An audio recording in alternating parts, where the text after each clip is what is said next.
Hello, welcome to the podcast version of The Poet, written by Robert R. Ricks and read by the author with Irene Ricks as Officer Castillo and Rod Sias as Agent Sias. The story contains mature content and harsh language. There may be some content which may offend some listeners. If you're easily offended, please stop listening now. Thank you for checking this out. This episode is brought to you by Zydeco Online. Here we go. Chapter 4. The blade glinted and his eyes were fixed on it. I slowly walked over, and when I was within striking distance, I saw his body stiffen in anticipation. I twisted the blade in my hand and watched a faint light flash across his face. The man before me was stripped naked and bound tightly to a metal chair. The chair had a small opening in it to allow his privates to hang freely.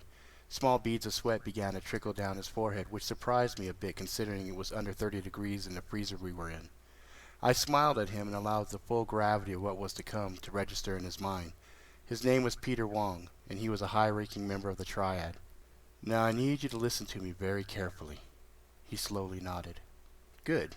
You're in luck. You have some information I need, and that makes you pretty valuable. Now your value can increase if you play your cards right. I have a lot invested in you already, and I'd hate to have to recruit another Triad. I need to know how close Xiamong is to finishing the device. His eyes widened a bit as I knew I hit a nerve. Yes, I know of the device. I need to know a few things. A small knock at the door, and I excused myself and opened it. The soldier was there holding a small glass case that I had requested from my car. I took the case, and the soldier spun on his heels and was gone. Sorry about that. Where were we? I placed a small glass case down on the table, and there were hundreds of small brown spiders scurrying around. There was a small opening at the top large enough to allow an arm or something smaller to be inserted into it. It was sealed with a thin membrane which prevented the spiders from escaping. I noticed he shuffled uneasily in his chair. You scared of spiders? I asked, knowing he was. I remembered reading somewhere that the number 2 phobia of people were spiders. Number 1 was snakes. Snakes worked pretty well, but the spiders had worked better. He nodded quickly. I turned to put the knife down and lifted the glass case up and placed it near his face so he could see them clearly. These are known as brown recluse spiders. Some call them fiddleback spiders. They are known as Loxas ls reclusa. You can't really find them here in California. They're pretty common in Texas, though, which is where we gathered our first batch. We had to breed in some extra meanness to help them get to bite more. After several attempts, we developed these. You see, the bite of brown recluse doesn't really hurt. The venom, though, is very interesting. Do you know what necrosis of the skin is? He slowly shook his head. Well, let me explain. I put the case down and pulled up a chair and straddled it. At first the bite doesn't hurt, but after about 6 hours you start to feel this itchy burning sensation. 24 hours later, after the pain has increased steadily, the necrosis begins. And there's usually other symptoms like fever, vomiting, muscle and joint pain.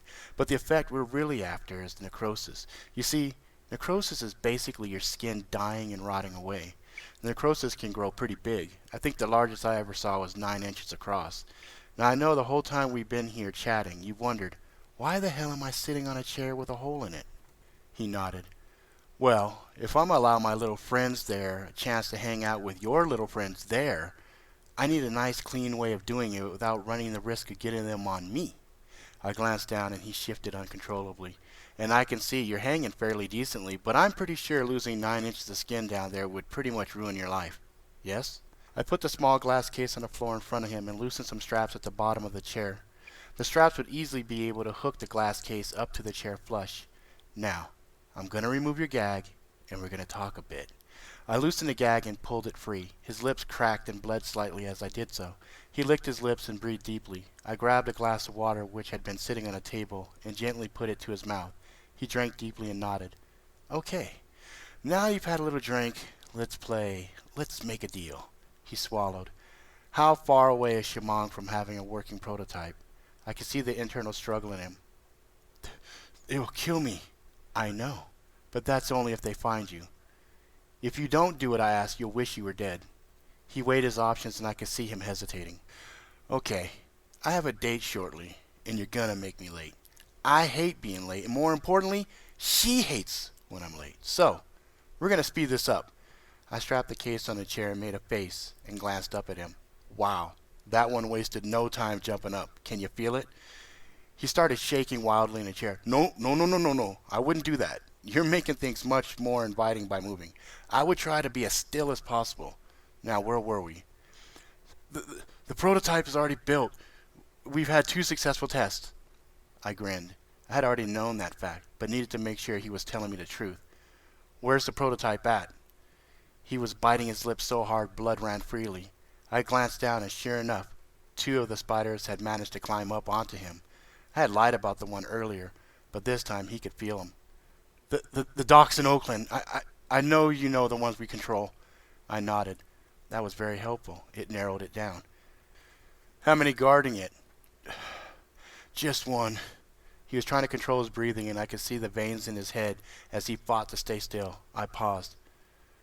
Oh, you can't be serious. Please don't tell me Shimong trusted the security of the device to one man. He nodded, and I knew it could only be one person. Long Chin. Again he nodded. How large is the device? He smiled at me, and I threw my hands up in disgust. Let me guess. Inside Long Chin? He nodded. I've told you what you wanted. Get him off me! My cell vibrated, and I glanced at the clock, which told me it was 9:05 p.m. Hang on a sec. I got a call coming in. I pulled the gag back up, and he started grunting. Glancing down, I could see there were at least 6 spiders crawling on him. I slid the lock off the phone and answered quickly. Hello, this is Agent Torres. Hi, Agent Torres. This is Officer Castillo. I grinned as I heard her voice. Well, hello there, officer. What can I do for you? I'm just confirming our meeting later this evening. Oh, I wouldn't miss it for the world. Hey, how's your head feeling? Like I was hit upside the head with a sledgehammer. But I'm fine. Nothing a little TLC couldn't fix. Peter started fidgeting more, and I glanced over, irritated by his interruption. I noticed most of the spiders are no longer visible in the case. Oh my, I said, somewhat surprised. Hey, what's going on? One of my troopers is getting sick. I banged on the freezer door, and when it opened, a tall, slender soldier was there. His skin was smooth and the color of caramel. He had dreads which weren't normally allowed. Justice had allowed for an exception for this soldier because of what he had survived. Agent Science glanced at Peter with a shocked look on his face. I leaned in close to him as I put the cell out of earshot. He's done. Go ahead and finish him off and make sure no one finds his body. Oh, and can you relay a message to the doc? Tell him the spiders are too fucking mean now. Agent Science walked past me and stood in front of Peter, who was pleading with tear-filled eyes.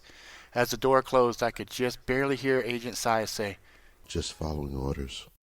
I lifted back the phone and continued my conversation. Everything's fine now. Agent Science is taking care of him as we speak. So, what did you have in mind as far as the TLC? I'm sure we can figure something out. I laughed at that, and behind me I heard the faint sound of a single gunshot. Yes, I'm sure we will. I'll pick you up at your place around 10:30. Sounds like a plan. I hung the phone up and headed back to my place to change. Chapter 5. The temple was massive. In the center was an ancient machine made of steel and brick. The brick outer wall had statues which stood at the 4 corners. Each was a multi-armed monstrosity of a voluptuous woman in various poses. Each statue had 4 arms, and 3 of the 4 held something different in each hand. The 4th hand on each statue held a sword pointing toward the center of the machine. There was a large door which was solid and singed on the inside. The chamber in the machine was roughly 15 feet by 15 feet, and there was a large stone slab directly in the center of it. Lying on the slab was Gravedigger in all his bloody glory. He was still somewhat fresh, and getting to the temple had proved to be a longer and harder trip than I had initially expected, mostly due to Jared. Don't go blaming me! I do. His voice grated in my mind. Glancing down at the ground, I could see ancient bloodstains of many of my former victims mixed with reddish stains which smelled of burnt hibiscus. The brown stains formed a sort of abstracted painting against the neutral slate-gray marble floor. The room was illuminated with a dullish blue hue and had an eerie acoustical vibe to it. With it being so empty and void of any furniture or other sound-dampening features to it, one would expect echoes, but there were none. In fact, there was almost no sound-dampening effect the closer you got to the machine. This place is so filthy. Shut up, Jared. I knew it was no use to even attempting to silence the man. He was responsible for many deaths by poison. Some were children. I silently wished there was a way to kill him again. I was having a hard time moving around the area and kept catching myself doing things the way Jared would do them. Remember, you can silence the voices. It doesn't have to be this traumatic yet. Shut your pie hole, Punjabi. Sarva ignored him. All you need to do is complete the ceremony and then meditate. Do you have the materials? I nodded. Sarva was a good man. I had almost forgotten about the meditation part. It had been a while since I needed to do it. Hey, what about my needs? Whined Jared. What are you talking about? You get a special meal for Bollywood and don't do anything special for me. I would think you would have something for me. After all, we have a history. Don't let him trick you. That wasn't you who actually killed him. The memories may seem like it, but remember who you were. Sarva was right. The memories were blurring. I'd have to work faster. I realized suddenly that all the distractions and delays were part of Jared's plan. I grinned as I realized what he had been doing. Oh, Jared, you've been a naughty boy. Oh, fuck off. You think you run this shit? Sooner or later you'll slip up, and I'll be running it all. I almost did it before, and trust me, he was way stronger than your pathetic ass. We'll see. I entered the machine and examined Gravedigger. He was wrapped in a white cloth and was lying on his back with ancient markings on his skin. Under his head was wood chips, incense, blackish-colored sand, and lots of red hibiscus flowers. The inside of the machine smelled like burnt flowers with a strong incense smell mixed in. Smells fucking horrible in here. Oh, Jesus. Is his blood still running? How much blood does he fucking have? I ignored Jared and pulled out a small bottle and opened it. More fragrant smells as the oil was exposed to the air. I poured the liquid on my empty hand and traced images on Gravedigger's forehead and closed my eyes and focused on him. I could feel something from him. There was a faint glint of something still within his body. It may work. It won't give you the 30 days, but it may give you a few days. I nodded. I sat down Indian style and faced Gravedigger from the north. I closed my eyes and heard the door to the machine slam shut. Think back to your loss. That will be the strongest memory to keep you in control. Sarva was right. When he said the words, my mind went back. I was sitting in my dining room table, and my daughters were eating breakfast with me. We were laughing about something I couldn't recall. The cereal was crunchy and sweet. One of my daughters asked me a question, which also was lost to me. I got up and looked around and couldn't find their mother.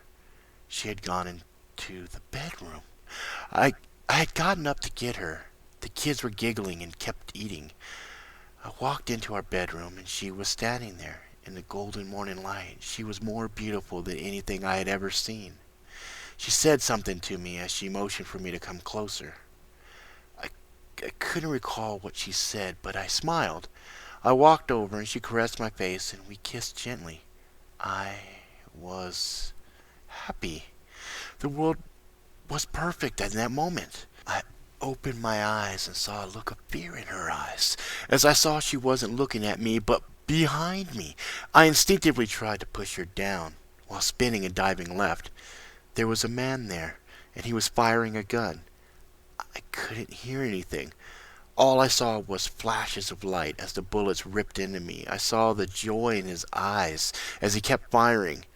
I knew him. I had worked with him.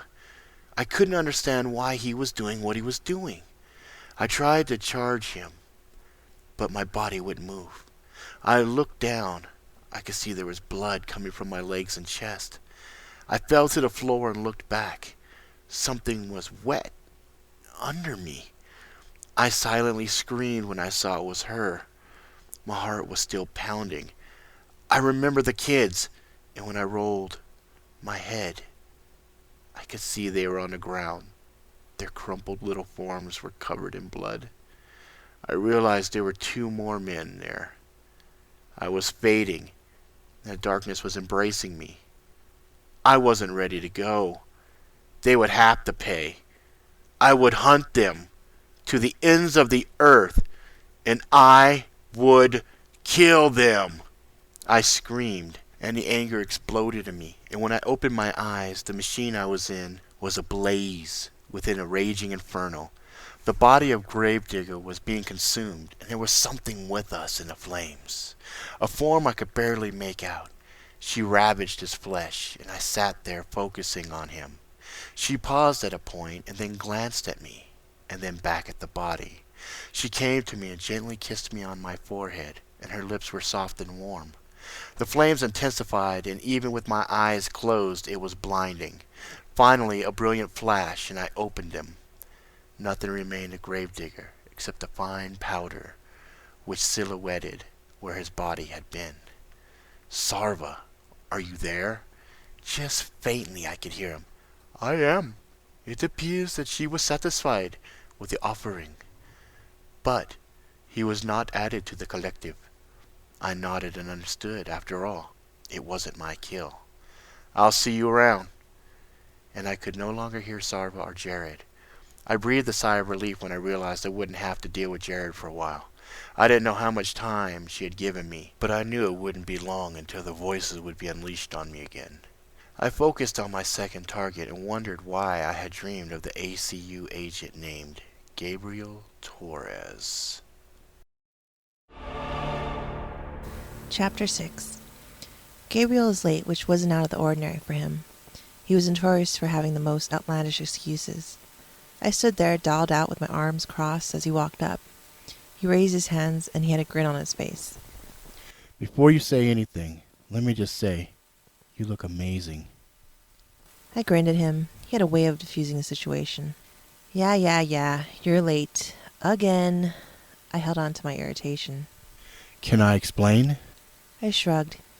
Yes, but it won't really matter. I'm mad at you. I've been standing here for 30 minutes. He took my hand in his, and there was a spark as our fingers locked. "I'll make it up to you. I promise." I shook my head. No, you're not getting off easily this time. 30 minutes? I mean, I'm never late, and it takes me a while to get ready and fitted up. I look good, right? He nodded and smiled as he gave me a once-over. "Yes, but you have an unfair advantage over me. Oh yeah, what's that? You're naturally beautiful. All you're doing is just barely touching up. Me, on the other hand, I need a team of trained professionals to help put me together, just so I could be in the same league as you. You're such a bullshitter. He grinned at me and squeezed my hand. So don't be mad. I got home and had plenty of time, but Justice called me and wanted to report on a project I'm working on. You know how he gets. There's no such thing as a short meeting. In fact, I just got off the phone with him while driving here. I smiled as I pictured him trying to dress up and get ready while dealing with Justice. Fine. That just means I get to pick the place and you pick up the bill this time. Wait a sec. You mean I don't pick it up all the time anyway? I punched him in the arm and grinned. I make the reach each time. You're just quicker on the draw. Yeah, well, I suspect you'd let me win. I nodded. Okay. So, since I'm making this up to you, where are we going? How about sushi? He nodded. I know just a place. They have an awesome Russian roulette roll. I was a bit wary. Russian roulette roll? What the hell is that? He grinned. Well, they have this amazing lobster roll with this totally kicking sauce. They put in these bullet-shaped rolls. The thing is, one of the rolls has a blend of peppers and hot sauce. I gotta warn you, I got it once. It's pretty damn hot. I shrugged. Oh, that's all? Not intimidated at all. Bring it on. He nodded. Okay, well don't get all pissy when you get it. I got a good feeling that I'm lucky tonight. Yeah, right. Hugh and Lucky might not meet tonight. He made a face as he led me to his car. He played gentleman and opened my door for me, and when he saw I was situated, closed the door and briskly ran around to the driver's side and slid in. Even though we were in an unmarked ACU car, it was obviously meant for business. I could see the windows were Lasco, special edition self-tinting window armor. The doors were solid as well, as the sound they made when closing let me know they were reinforced titanium. The dash was a mix of tech and luxury. He noticed me checking the interior and smiled. You're doing it again. Sorry, I'm a cop. Which reminds me, have you reconsidered my offer? To be ACU? He nodded. I shook my head. I'm a cop. USU is where I belong. We do things our way, and you guys do things your way. I'm not trying to say anything, but we just have different priorities. He nodded. Understood. I won't bring it up again. Ready for some kick-ass sushi? I smiled. I was ready 30 minutes ago. Damn. Maybe you should consider going into law. You have an unnatural ability to keep on topic. Yeah, I've been told that. He started the car and the engine roared to life, and the vibrations to the car were amazing. When he drove off, I could feel the power and I grinned. I grew up working on cars with my dad and brother and had fond memories of restoring the muscle cars. When I was in high school, the three of us had restored a 1975 Mustang Cobra II. Riding in powerful cars was always fun. The ACU had deeper pockets than we had at the USU, but we weren't driving around buckets. What ours lacked in beauty, they made up with guts. We rode in relative silence for the next 10 minutes when suddenly my cell vibrated. Sorry, I need to take this. There's only 2 calls that I allowed to come through, Knight or Drake. He didn't seem too bothered, and I answered, Officer Castillo here. Yo, Castillo, I hate to do this to you. Do what, Drake? I need you to head out to Outpost FZ3 when you can. I know you're on a date with Mr. Wonderful, but this order comes straight from Isabella. Oh yeah? What's up? Looks like our guy might have messed up. Who? The poet. I could have swore I saw Gabriel tense when Drake mentioned the poet. I smiled when I saw he was eavesdropping. What do you mean, messed up? A few nights ago, a bunch of freelancers got sliced up and a couple were shot and killed. Of course, they got nothing to say when we showed up, but the forensic bots found 3 very specific things. I'm listening. Blood speck, belonging to one grave digger, and also traces of mercuric sulfide. China red? I interrupted. And let me guess, red hibiscus? Yep. Okay, I'll call you back when I get there. I hung the phone up and noticed Gabriel was already turning the car around. Gabe, I'm sorry. This is a huge case. He nodded. Yeah, poet's a big deal for us as well. If you nab him, maybe we can work together on the case. Yeah, if we can get Isabella and Justice to play nice together. He laughed. Yeah, that's gonna happen. As we drove back to my apartment, I couldn't understand why the poet would take on a group of freelancers, and even more amazing, why would he allow any of them to live? Chapter 7. I always felt kind of odd around Psycho. It wasn't that he was a bit unpredictable or volatile. No, it was his damn eyes. He knew something and it was big. He wasn't sharing what he knew, but I had a feeling when he was ready to let the cat out of the bag, it was going to be something huge. He wasn't all that psycho looking, to be completely honest. In fact, other than some painful looking piercings in his somewhat shifty eyes, he looked just like your average Joe. His build was slight. He was just under 6 feet tall. He had some tats, but pretty much every freelancer I'd ever met had them. Payback! Good to see you. Did you bring the stuff? He asked in an almost comical tone. I tossed him the burgers he asked for and leaned in and handed him his drink. He slurped it, opened the bag and sniffed. God damn, that's good. I'm gonna tear that shit up in a minute. But now, I need to have some real talk with you. I shifted a bit uneasily as he fixed his normally shifty eyes firmly on mine. He had the most intense stare I'd ever seen. After a few moments of silence, he rolled his shoulders as if a huge weight rested on them. You know, I told you I'd help you find the fucker who did you wrong. I nodded, and the image of her danced in my mind and my pulse began rushing. You found something? I couldn't contain my anxiousness. He nodded. Yes, I did. And it's gonna be hard for you to get the fuck. Why's that? 'Cause he's the man. What? He's ACU. I paused when he said that.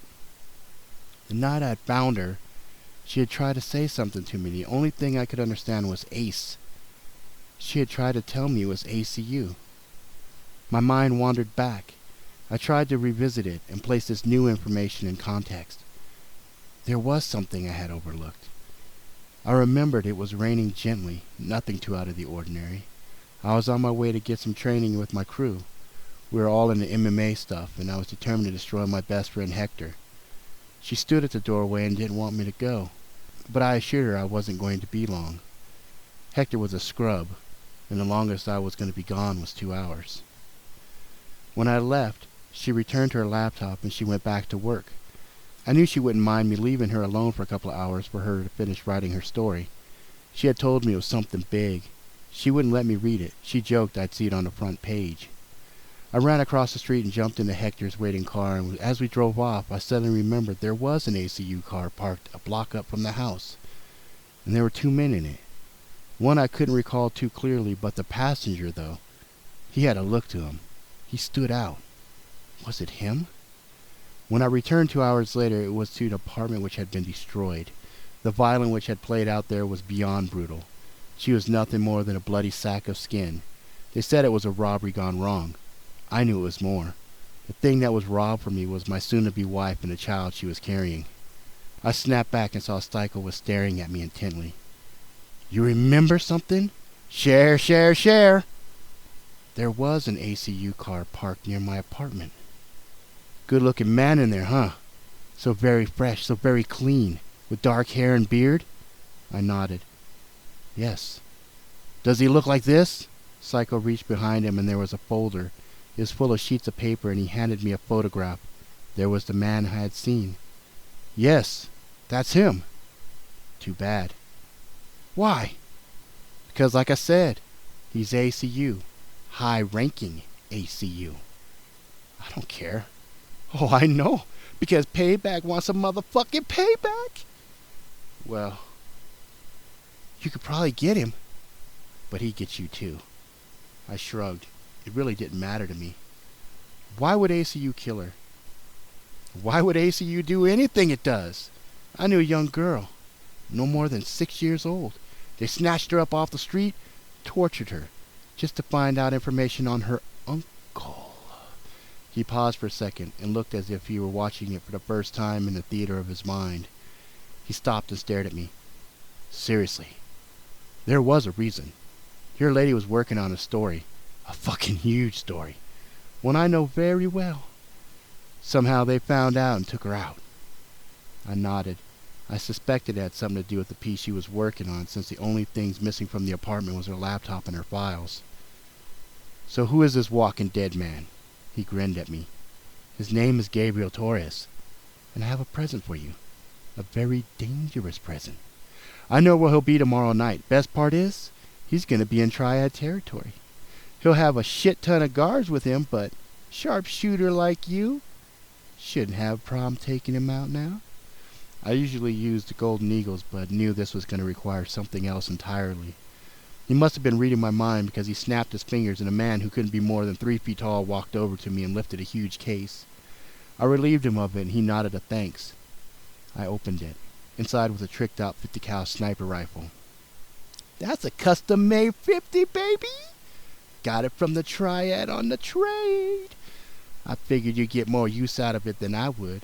Also inside of the case is the information on where you can expect him to be. I nodded. Go get you some payback! I turned and walked out. Imagine how it would be to kill the man who ruined my life.